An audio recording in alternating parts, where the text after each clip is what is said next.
Halo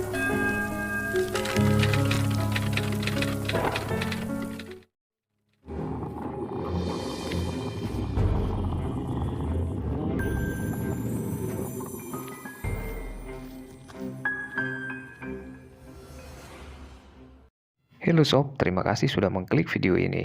Dan kembali lagi bersama saya di channel Bumi Misteri, mengupas dan membahas kisah-kisah misteri, tragedi, peristiwa, dan kejadian mencekam yang terjadi di bumi tercinta kita ini. Dan di video kali ini kita akan membahas kisah pria yang dieksekusi mati, namun 18 tahun kemudian dia terbukti tak bersalah. Dan langsung saja kita masuk ke kisahnya. Check it out.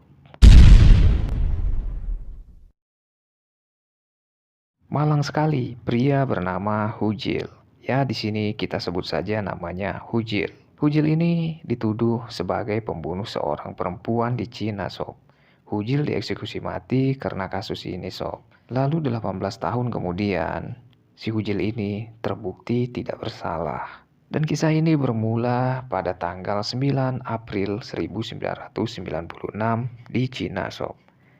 Ketika itu, ada seorang perempuan yang ditemukan tewas di sebuah toilet umum di pabrik tekstil di Hohhot. Perempuan ini diketahui mati karena dicekik. Setelah sebelumnya sempat diperkaos, sob. Dan di sini Hujil adalah orang pertama yang menemukan perempuan tewas di toilet, sob. Dan karena si Hujil ini orang yang pertama menemukan mayat tersebut, Hujil pun di sini menjadi tersangka, sob.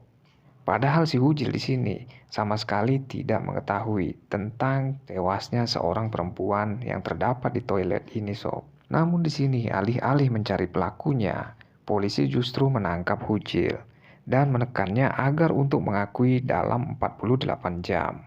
Hujil pun di sini penuh tekanan dan harus mengaku selama 48 jam ini, sob. Dan karena dia penuh tekanan dan harus mengakui perbuatannya, padahal sama sekali si Hujil di sini tidak melakukan perbuatan itu, sob. Namun karena desakan dan tekanan, Hujil pun akhirnya terpaksa harus mengakui. Padahal di sini dia sama sekali tidak melakukannya. Dan penanganan kasus ini menjadi begitu instan karena pada saat itu Cina sedang gencar-gencarnya melaksanakan program anti kejahatan, sob. Proses hukuman Hujil juga berlangsung sangat cepat, sob. Hujil dijatuhi vonis hukuman mati, sob. Sebulan setelah kasus pembunuhan tersebut, Hujil pun dieksekusi. Lalu ia kemudian dieksekusi mati pada Juni 1996. Begitu malang dan begitu apes nasib yang dialami oleh si Hujil ini, sob.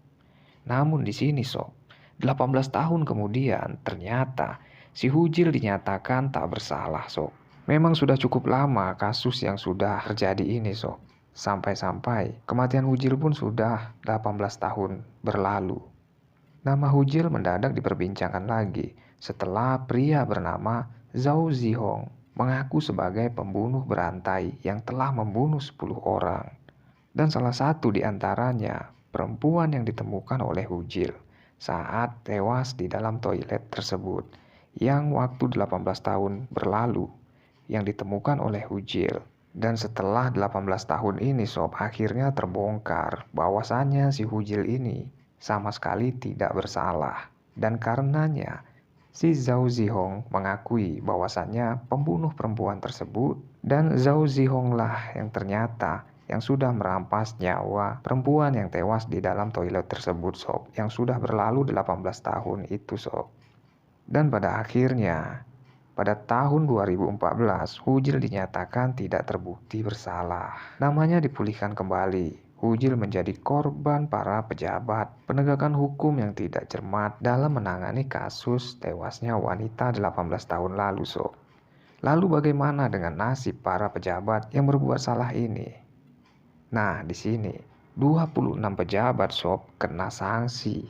Pencabutan hukuman sangat jarang terjadi di negara Cina ini, sob. Dan lebih jarang lagi bagi pencabut hukuman mati. Akibat dari kesalahan hukuman terhadap Hujil, sebanyak 26 pejabat dikenai hukuman administratif, termasuk peringatan dan pencatatan kesalahan yang dilakukan oleh para 26 pejabat ini sob. Lalu seorang pejabat lain bernama V. Ziming diduga melakukan kejahatan terkait pekerjaan dan sedang diselidiki.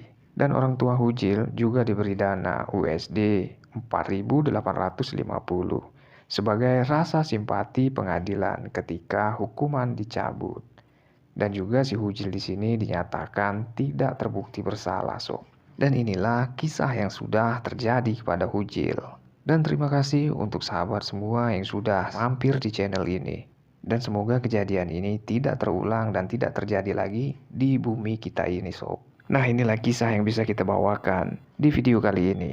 Dan sampai berjumpa kembali di video selanjutnya.